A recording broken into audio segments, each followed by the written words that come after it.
So talking about different companies in Canada and US, sometimes clients or prospects would ask us questions like, "Oh, how long has this company been in business?" or "How reliable is this company?" What is the track record for this company of paying dividends and stuff like that? So maybe let's speak to that, Richard, a little bit. Which companies we have? What is the oldest company in Canada versus oldest company in US and stuff like that? Yeah, so I think the big difference again is length of time or history. I mean, Canada is a younger nation than the United Yep. States. And so they've had insurance companies longer than we have. Well, in this podcast episode, I'm joined by my good friend Roman Pushkar. We are here talking about some conversation that's happened recently, which is the differences between IBC, the infinite banking concept in the USA versus in Canada. And so we put our heads together and we thought about those differences and we came up with 10 of them. Now, we have a bonus one, number 11. It really doesn't have anything to do with IBC, but we're going to throw it in anyway, just for good measure. So we're going to talk through these differences, give you some perspective, and before we go deep diving into that, Roman, what I want our listeners to really recognize and understand the differences and things that we're going to talk about here are more so, I think, things that are discussed in the marketplace. And really, primarily, they're discussed actually by advisors. And because advisors talk about it, well, then their clients end up thinking about it. But ultimately, a lot of these things don't intrinsically matter because the fundamental principles that Nelson Nash outlaid for us in his book, Becoming Your Own Banker, they are completely applicable regardless of the country that you're in. So the process of becoming your own banker doesn't change. The tool that we use fundamentally doesn't change. What does change is some of the minutia in the background for the user, the policy owner, to understand as they embrace the concept and move deeper and further down the process in their own life. So I just want to quantify that before we get into these differences, because no single one of these things would have any impact on a Canadian or an American choosing to implement this process in their life. So I hope that makes sense. Do you think I covered that well enough, Roman? Yeah, it was great, Richard. Awesome. So why don't you kick us off with the first one that we've got on the list? I think this is a really important one, and I think this will be probably the most common one that people talk. Yeah, correct. So first thing you think about is the MEC line. So in America, there's something called MEC line, which stands for Modified Endowment Contract. So we have something similar to Canada, but it doesn't work exactly like the MEC line in the United States. So MTAR line stands for Maximum Tax Actuarial Reserve. It refers to the tax exempt value of the policy at any point of time. So do you want to maybe expand more about like what's the difference between how the MEC works and how the MTAR line works in Canada, Richard? Yeah. And so, having discussions with our colleagues down in the States, of course, or even you watch any other videos on YouTube, you'll hear people losing their brains over the MEC line and, are we going to make a modified endowment contract as we're funding the policy, et cetera. So it is obviously something important when you're looking at designing the policy that you want to, I guess, avoid this. It's not something that you want to see happen. In Canada, similarly, we don't want to go beyond the maximum tax actuarial reserve. So they are very similar in nature, different names, but fundamentally, they're ultimately kind of doing the same thing. It just, there is some subtleties in the background. So what does it really mean? In its simplest form, what we're talking about here is you have an insurance contract. An insurance contract has to be an insurance contract. Because if it's not an insurance contract, well, then what is it? Well, if it's accumulating cash values, then in the eyes of whether it's the IRS or the CRA, then really, if it's not an insurance contract, it must be something else, maybe an investment. And so they want to tax it as one. And so there's limitations placed on a given policy, a given amount of death benefit that says there's a maximum amount of capital, of accumulating cash value that can build inside of this contract to maintain tax exempt status. So it has to do with the accrual and accumulation of the policy values staying underneath the line or the radar of what's allowable to make sure it maintains itself as an insurance contract and it's not something else. As soon as you go past that limit or past that line, so whether it's the MEC line or the MTAR line, as we would say in Canada, as soon as you go past that, well, then you have a contract that is no longer tax exempt. And all that accumulated value from the beginning of the contract and on a go forward basis for the rest of the life of the contract could now be taxable. Now, the way that that's handled in the US and Canada, I think there's also some difference. And I can't speak to the United States to any degree, But in Canada, if a policy were to cross that barrier of tax, where you go past the tax exempt limit, then the insurance company, their goal and their objective is to maintain tax exempt status. So what they will do is they will refund, or they'll kick back an amount of money, and then reduce the size of the policy, and whether it's a death benefit and the cash in combination, they will shrink it to make sure it comes back below that line, and the excess amount of money gets kicked back to the policy owner as a taxable event. So it has to be reported as taxable income. So it's still definitely something we don't want to see happen. Okay. Yeah. So making sure that the policy maintains tax exempt status is very important. Now, in Canada versus in the States, I think going on this line, one of the differences is that the insurance carriers in Canada, being, I think, in general, more conservative, they tend to design policy contracts in such a way that it is very difficult for you to have that event happen. So Right. for the most part, it's highly unlikely to see that transpire when it comes to a dividend paying participating whole life contract in Canada. That doesn't mean it's impossible. And with certain carriers, I'm thinking of one in particular, the possibility of that happening is much higher than it is with all the other carriers that we presently deal with. So there is something to be aware of, and an authorized infinite banking practitioner should help a person understand that. But for the most part in Canada, I would say on a very rare circumstance, do you have to really be concerned about that event actually taking place. Right. Yeah. So you're absolutely right, Richard. So the main difference between the Canadian policy design and US policy design is that in Canada, the policy should not endow. Am I correct? Well, yeah. So MEC line modified endowment contract, meaning that if you cross that MEC line, you have modified the endowment contract, right? Yeah. So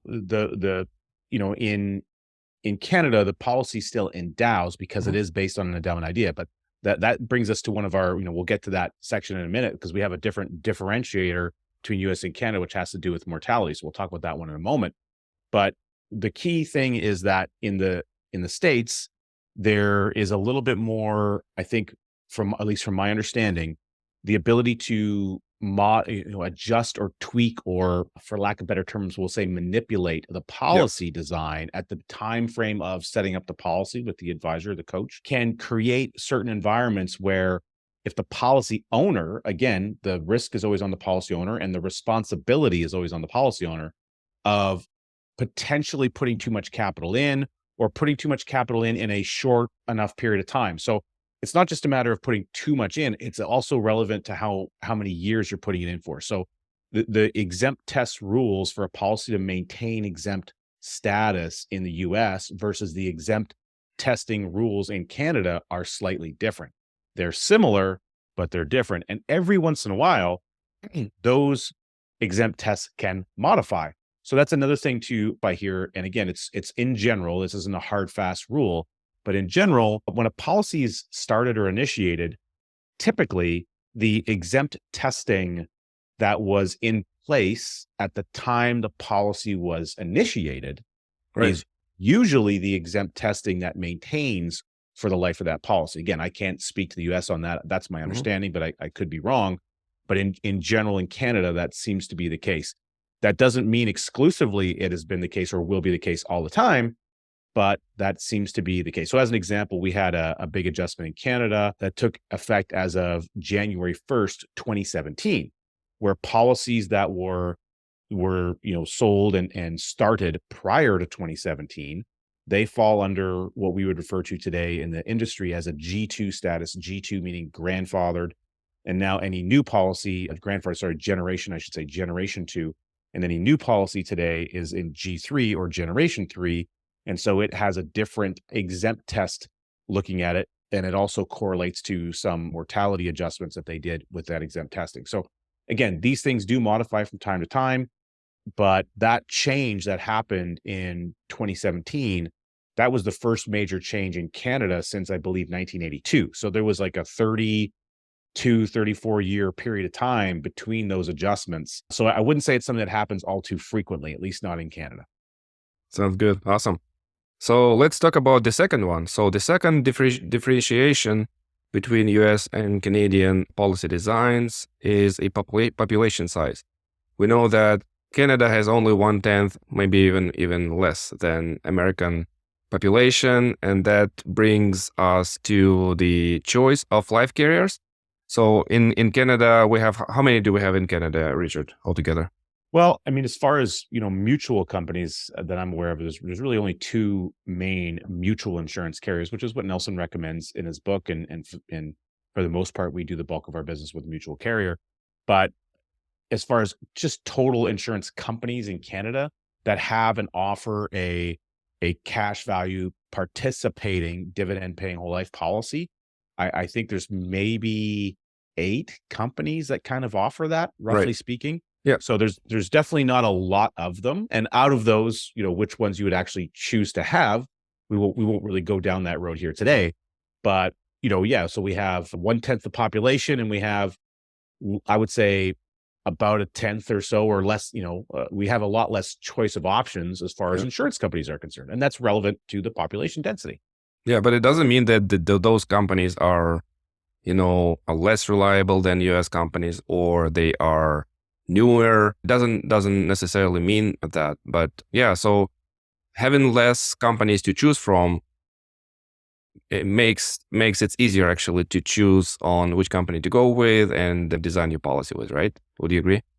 I would agree. And so, further to that, a lot of the colleagues that we have in the States, and we know some just amazing people down there that teach this process, and we're students of Nelson, spent time with Nelson, brought Nelson out to do seminars for them, etc.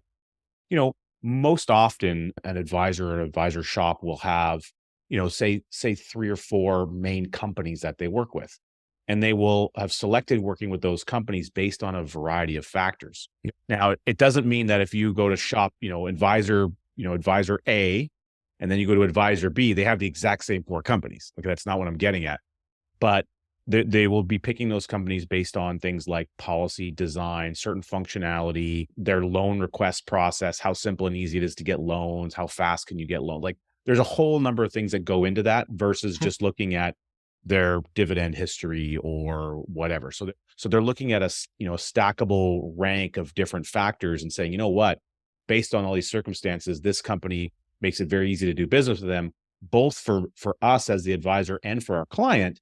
And because they offer the right, they're checking the boxes that we need to check off for the client, we're going to do probably a lot of our business with them versus with this company over here. Maybe they're an okay company, but they're an okay company for other products, not necessarily for products designed for the IBC mindset effectively. So, and in Canada, it's no different. Other than that, we have less companies to choose from. And so because of that, especially in the States, I mean, there's a lot of insurance companies in the States, but as far as mutual carriers, they have more than 25 mutual insurance companies. Now, out of that 25, would all of those companies be good for IBC? The Not answer is, necessarily. yeah, most exclusively, probably not. There's Yep. probably maybe 10 or maybe 12 that are Yep. probably reasonable. So there's a much wider level of overall choice. But when you have too many options in front of you, sometimes like you go to the buffet and you're going to go eat at the buffet, but you just don't know what to choose.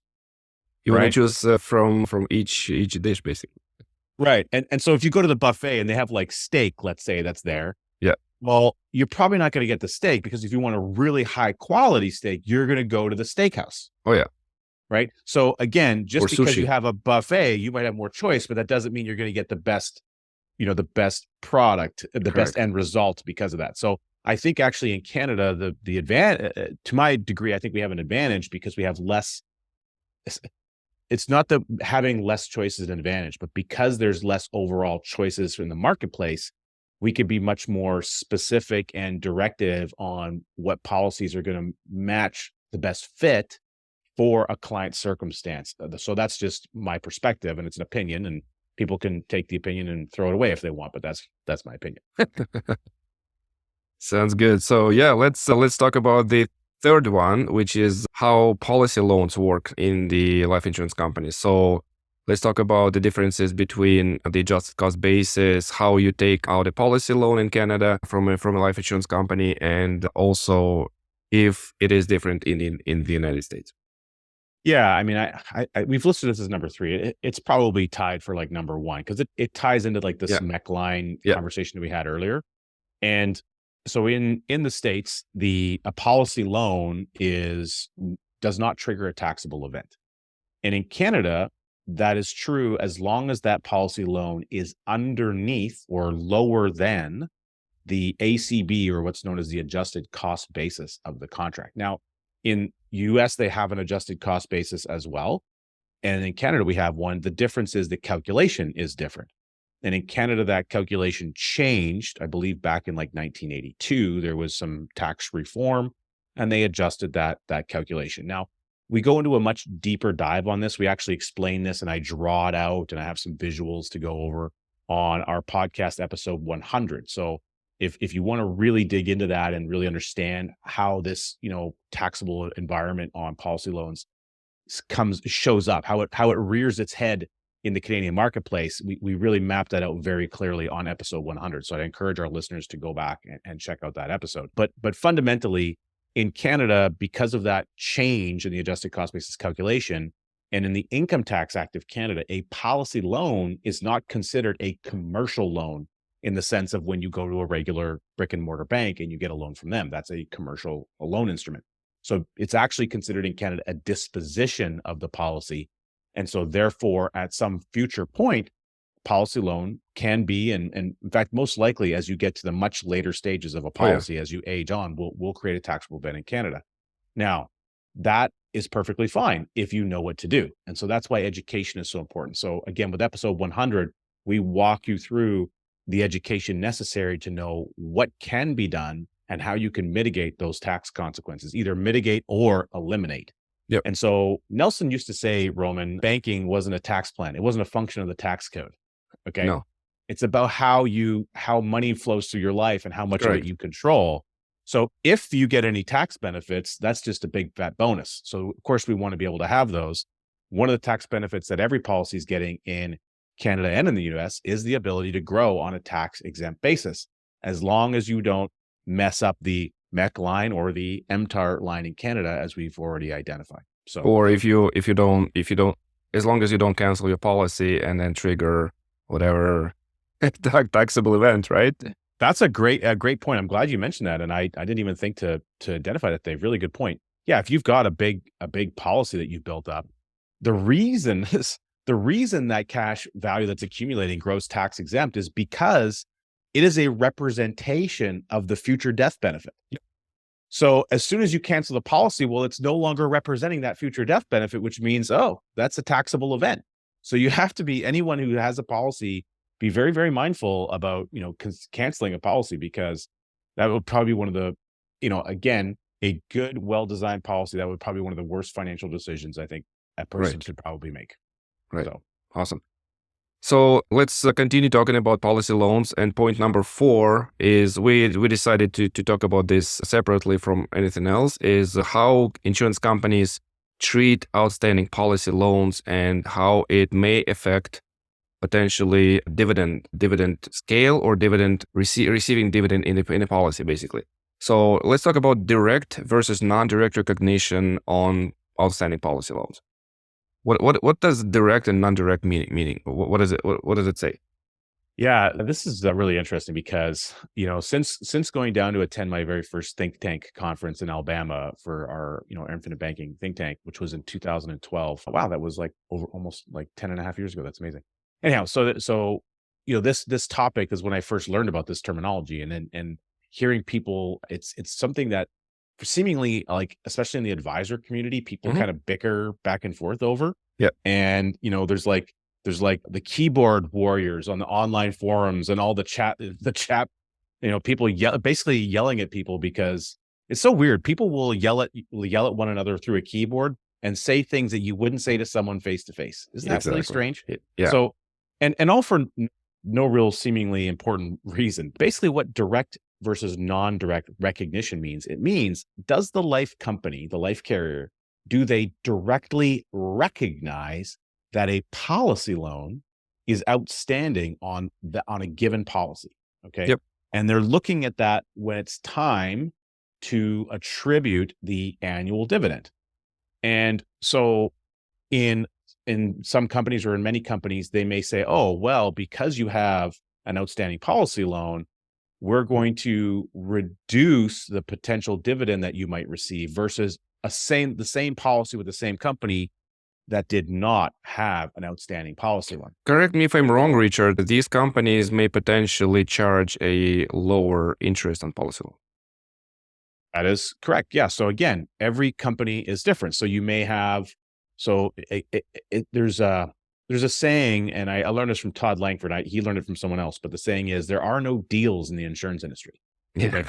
Okay? Everything comes at some form of trade-off. And so you're just choosing which trade-off do you want. Correct. So again, maybe you can have let's say a lower loan interest rate, and therefore you have a lower, dividend that you would receive as well. So, and that's not exclusive. That's going to be up to the company and the time, based on when that policy was sold and the rules at that time. But those are the kind of things that an authorized practitioner would walk you through. Now, again, in Canada, giving the reference point between our colleagues down south, this is a real, seemingly, at least it seems like it's a real issue. I think it's less of an issue than it's made out to be. But in Canada, we don't really have, at least to my knowledge today, and I would imagine, Roman, you haven't heard of one, where a life carrier in Canada does directly recognize a policy loan. So all policy loans and companies that we deal with presently are what would be referred to as non-direct recognition. It doesn't really state it anywhere because it's not common terminology or discussion in Canada like it is down in the States.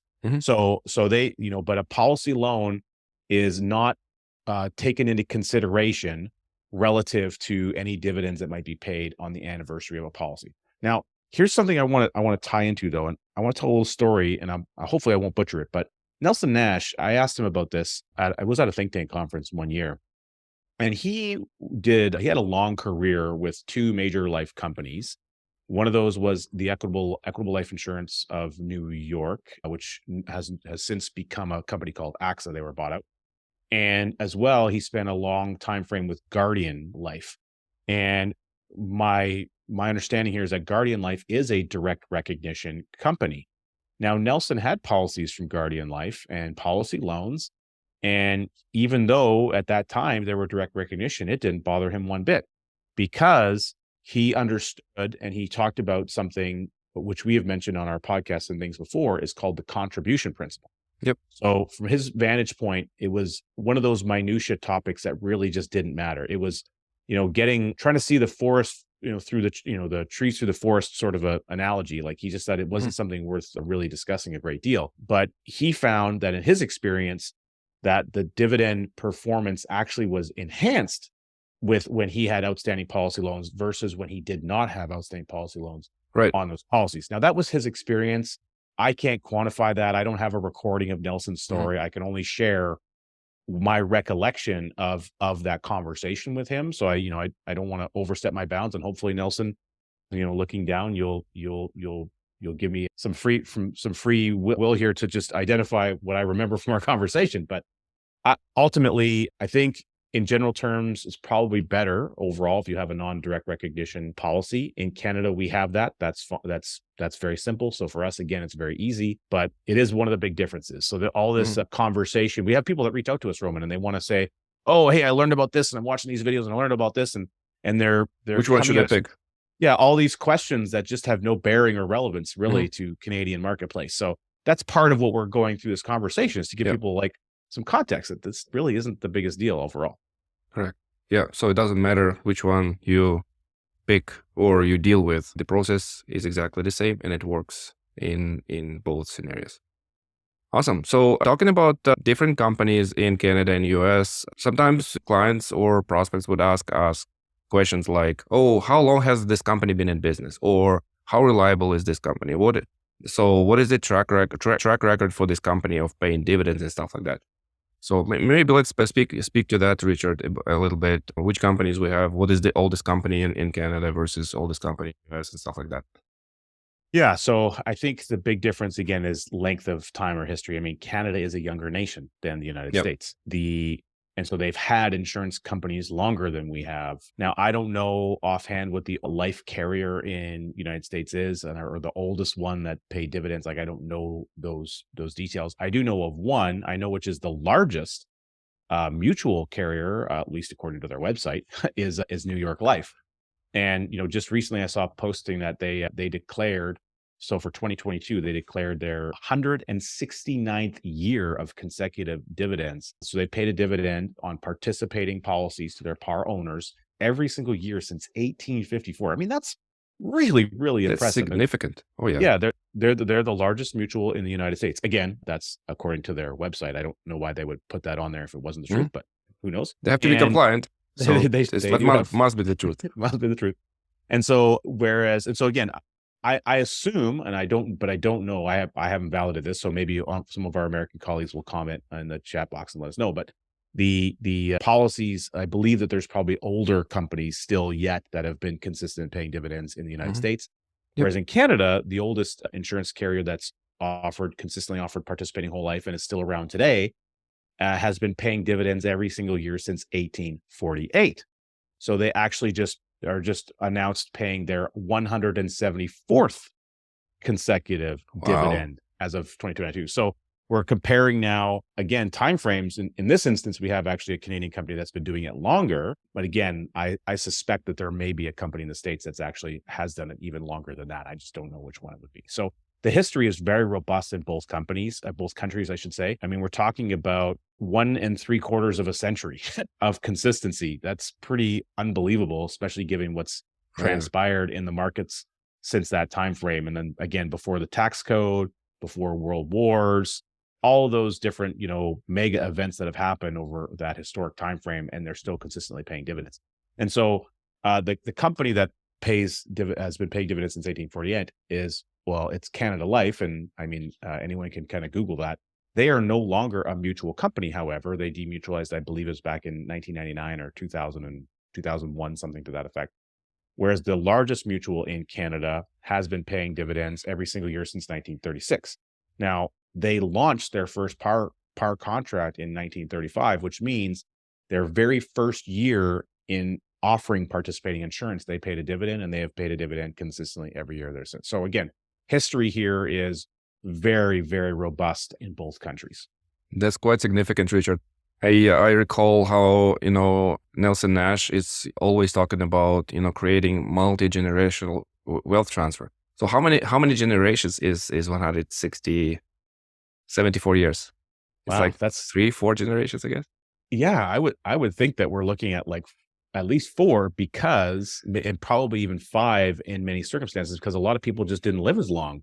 If you were, Oh yeah, that's and people in true. 1948 that were buying those policies had to be old enough to get them, so they had to probably be at least say 20 years old. Yeah. So yeah, I mean, that's a really interesting way of looking at it, Roman. I love your thought process there. Yeah, imagine someone buying a policy in the 19th century, and then doing this process of banking had they known about it. So how significant would be the wealth transfer over generation to the next one, to our days where, we live in a situation where this could have been, increased significantly and compounded like for so many years over time, and with the consecutive dividends received into the policies for this family. Well, I like your thought process on imagine if that happened. And so if you're imagining if that happened, well, now just imagine if you're the one that started that, and take yourself out 175 years from now and think about your family line. Absolutely. That's the goal. That's the goal, to teach our family to do this and never, stop this process. Absolutely. Love it. Awesome. So talking about mortality, talking about the longevity of human life. So policy designs in Canada, this is point number 1. Policy design in Canada usually goes to age 100 based on the mortality table that Canadian companies use versus American companies. They're using it a little bit different. So what is the other one that Americans use, Richard? So the actuarial design that they use to engineer the policy is based on a lifespan, a theoretical lifespan. So that for the many years it's been to age 100. The United States used to operate on that, and they made a change. I don't know when exactly. I believe it was in the last 15 years or so, they modified their life expectancy table, their mortality table, to age 121. So now if you go get a whole life contract in the United States, it's based on what's called an L121, or a life to age 121 contract. Right. Whereas in Canada, we still operate on a life to 100 contract. So the mortality table is still based on age 100. Now, they did make an adjustment on the exempt test around the mortality table back. That's that 2017, January 1st, 2017 adjustment. So that allowed for some modifications to policy design based on the exempt testing in that same, fictional life period. But the actual mortality age that all contracts are based on as of today is still age 100 in Canada. Right. So the policy basically becomes paid up at age 100 in Canada, and it becomes paid up at age 121 in US. Is that true? That's correct. So if you live past either of those dates, you don't have to pay any more premium. And the policy is, because it's a whole life contract, the policy is still in force, and it still continues to earn basically dividends. And it's just that now the cash and the death benefit will have matched. So the fundamental design of the contract is that the cash value must grow to equal the whole life, whatever the whole life death benefit is at that age. So 100 in Canada, 121 in the States. So a lot of people, obviously in the States, would say, well, this is even better because it means I can get more money to the contract over that period. So there's no advantage or disadvantage either way. I don't think. They're both fundamentally great, but I'm personally moving towards a longevity mindset. So hopefully I make it a real long way, and I'd like to go a long way past 100. And if that's the case, I'll be happy either way. And I suspect eventually, if that continues to happen, Canada will follow suit with changing the age at some time. But there's been no indication that they intend to do that at any time presently. Yeah, sounds good. So number 7, stock versus mutual companies or mutual holding companies in Canada and United States. So what exactly is the difference between United States and Canada? Well, I don't know intrinsically all the differences. I know that there's definitely some fundamental differences in how we regulate the insurance industry between the United States and in Canada. In Canada, we're probably anyone listening realizes that we're pretty well regulated here. So both countries have stock companies. Stock meaning that they're listed on a stock exchange. You can go buy stock in the company. So you could go become an owner of the company, and you could own stock in XYZ company, but you could choose not to buy insurance with them. Whereas if you own participating insurance, you're an owner in their participating account, but you don't also own stock. So that's kind of the fundamental difference. And in a mutual insurance carrier, they're not publicly traded. So they don't have stockholders or stock owners. You can't be an investor in them. The only thing you can do to be an owner is to own participating whole life. By owning the whole life, you now participate in the profits. That is the ownership mechanism by which that people basically become an owner. There is no other owners other than the policy owners. So mutual holding companies in the States, the Nelson Nash Institute did an article. I believe Carlos Lara wrote an article about this probably back in 2014, which will be available on the infinitebanking.org website. And it was in the Lara Murphy report. And they talk about mutual holding companies, which is kind of like where a company got purchased, and then they took the existing par pool or company, and they kind of segmented it. So it was like its own little miniature company with like an umbrella company around it, something to that effect. And so and this is my personal perspective, my take in reading Carlos's article and understanding a little bit more about these mutual holding companies. I think fundamentally the stock companies in Canada are more closely aligned to that environment, of what they would refer to as a mutual holding company in the US. Now, I can't validate that. It's just my opinion again. But I think if if anyone were to read that article, they might come to a similar conclusion. Because in Canada, the stock companies, the participating account is segmented. It's not really part of it's under the asset base of the whole company, but it's a segmented pool. And the investments and the things and the money going into that pool is all for what happens in that pool. So that it's almost like it's a separate entity within a larger entity. And the dividends that are paid are now based 100% on what that participating account does. And when a dividend is declared in a stock company, the dividends, go to the participating owners, Yep. There's a small amount of what's called dilution, where a little bit of that money can be trickled out to this company, to the parent company.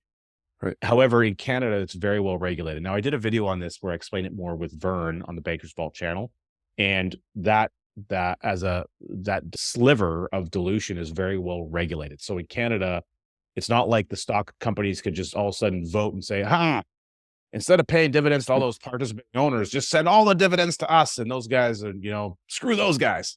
Like, they can't do that. They're not allowed. It's not possible. So there's a very small sliver that is limited that can be exited out of the participating pool and go to the stock ownership side of the company. So that's part of where Awesome. the limitation, I think, is with that. I would almost place it as an advantage in Canada on the difference between stock versus mutual companies. Right. So, but the process of becoming a mutual participating company co-owner is pretty much the same, like similar with the United States and Canada. You just need to buy a par policy, basically, right? You just need a par policy, and that's as simple as that. And then ideally, you're looking for a good company that has, again, the right features and benefits that allow for policy loans and all the things that we've kind of talked about already. Awesome. Yeah, let's move on. Let's talk about preferred ratings. That's point number one. Preferred ratings on whole life portion of insurance in Canada and United States. So what is the difference between looking at preferred ratings? Let's maybe talk about what is rating in the first place is. Yeah, so a rating in an insurance contract is typically they start with the primary rating, or the base rating is what would be standard. Standard meaning that you're in good health. There's no negative health things that they're worried about. You're not a smoker. You're a standard non-smoker, etc. And then if you have now health concerns or considerations or something like that, then you move into what would be referred to as substandard ratings, and those vary up to a pretty high degree with the life company, up to the point where they just decline you and they say, we're not going to give you any coverage. Mm-hmm. And then there's also the potential of what's called a preferred rating. So a preferred rating is better than standard. Now, in Canada, you can get preferred ratings on term insurance with many companies. They usually have some limitations, like you have to be getting a certain amount of insurance in order to qualify for that, but they don't yet have preferred ratings available on whole life contracts. And I don't know if they ever will. Whereas in the States, it is possible for someone with many of the insurance carriers to actually qualify health-wise for a preferred, or even what they refer to as preferred plus rating on the actual whole life portion of the insurance itself. So in Canada, we don't have that option. It's just never been available. Awesome. Sounds good. So, and then point number one, let's talk about something that is not necessarily talking about whole life policy, but in Nelson's book, he's talking about something that's called CD, or certificate of deposit. What is that, and what is the equivalent in Canada? Yeah, so you see this primarily in the twin sisters example in Nelson's book, which is on page 45. There's a chart on page 45. Fantastic chart. I always love the twin sister example. And Nelson's talking about both these two twins are going and doing something similar. One of them, instead of getting a policy, is getting a CD. The CD, certificate of deposit, is basically, it's the equivalent of a GIC in Canada. So GIC is a guaranteed investment certificate versus the CD being a certificate of deposit. They basically do the exact same thing, and pretty simple, other than just language differences. Yeah, your money is locked up basically for a certain period of time, and it is making a specific return. Yeah, if you will. Awesome. And so, what is the 10th one? 10th one. So the last one on our big top 10 list of differences between US and Canada here. And we were trying to stretch to get to 10, I think, when we put this in. So we came up with 11th. Yeah, then we added a bonus one. So this really ties into corporate owned insurance. Now, corporation structures in US and Canada are slightly different as well. I'm not a tax professional, but coincidentally, I was actually in Vancouver having dinner with a tax professional yesterday from the States down in California. And I explained this very same thing that we're going to talk about, which is in Canada, we have a pretty amazing advantage when it comes to corporate owned insurance. And that is something called the CDA account, or the capital dividend account. It is not something that is available in the United States. And so actually it was kind of a fun experience to be having dinner with a CPA who works for one of the major firms in the United States, and explaining what the CDA was, because she was unfamiliar with it. So we had a little bit of a conversation about that, and how how life insurance often plays a role in one of the most common things that triggers capital dividend account value being created inside of a Canadian privately controlled corporation. So it is a really powerful way to be able to extract capital at a tax-free basis out of a Canadian controlled private corporation by having the CDA account. So we have a great podcast episode that we did with Henry Wong, episode 117 on the Wealth Without Bay Street podcast. I think it was called Business Owners Avoiding Paying Tax Legally in Canada. And so there's many things that Henry walks through in that example, and he kind of phases people through different items of the tax realm as you go through stages. And in that, he did discuss the capital dividend account. So that's a great resource for people. Again, it's a phenomenal thing that's available to the Canadian business owner that is just not available for, our friends down south of the border in the United States. Perfect. Awesome. And the bonus one, thank you so much for listening us to this point. The bonus 11th point is we often talk about, mortgages and about how we can effectively, help homeowners to, pay down the mortgages with the infinite banking concept. And one of the things that comes up all the time is that the mortgage is a tax deductible in the United States, and it is not in Canada. So how do we? Is there a way to make a mortgage tax deductible in Canada, Richard? And what can we talk about? What can we say about it? So I think when a lot of Americans find out that we can't do that in Canada, we get this weird look like, what? You're not allowed to do this? So yeah, I mean, we're very similar countries and similar in so many ways, but then we're different in so many ways as well. So your primary residence, the advantage again with the primary residence that you can sell it tax free. Whereas I think that is not always the case in the States, but you can write off interest on a primary residence mortgage in the States, whereas in Canada you cannot. So again, It always comes back to a give and take. You're giving up something to get something else. There's some kind of a advantage that you're creating or a disadvantage on the other side. When you have rental properties or other types of things, you can write off the interest on that because the purpose of owning that rental property was to generate a profit. So that's an area where interest write-off is considered fine. Now, in order to convert your primary residence mortgage or loan or debt into a tax deductible method, the program that's referred to as the Smith maneuver, and many of our clients are familiar with it, and many Canadians I think are becoming increasingly more familiar with it.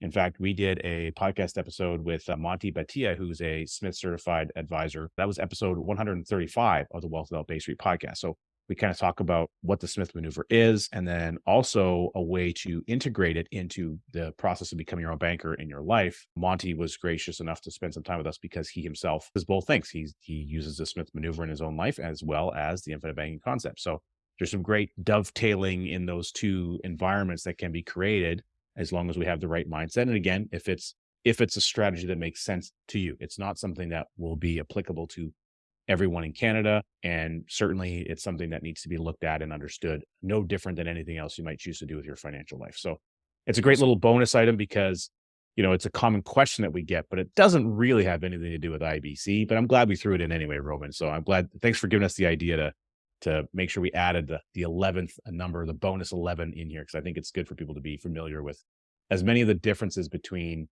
how we think about our financial life, especially surrounding topics related to IBC between both countries. Yeah, I just wanted to maybe add one more little thing pertaining to the 10th item is that if someone has a dual citizenship or US citizenship living in Canada, they need to be very cautious about dealing with insurance and dealing with corporate insurance in particular, where there may be, you may need to have a good conversation with an infinite banking practitioner as well as a CPA who understands how to avoid problems with CDA account for a US citizen. Yeah, you could unknowingly trigger extra tax. And now, as a globalized world, as people move to and from countries, no different than you yourself did, Roman, joining us here as a Canadian, and we're so glad to have you. But people are becoming more mobile. They're shifting, even just with the employed workforce. They're moving to jobs in the United States and vice versa. So as you cross borders, you tend to you might create a lot of opportunity, but you might create a lot of chaos too, especially with your tax life. Yeah. So having good counsel when it comes to those things is extremely important, and very well said. So thank you for identifying that. Now, again, we covered a lot of cool things here. Our top 10 list of differences between the United States and Canada when it comes to the infinite banking concept. We added a little bonus in there.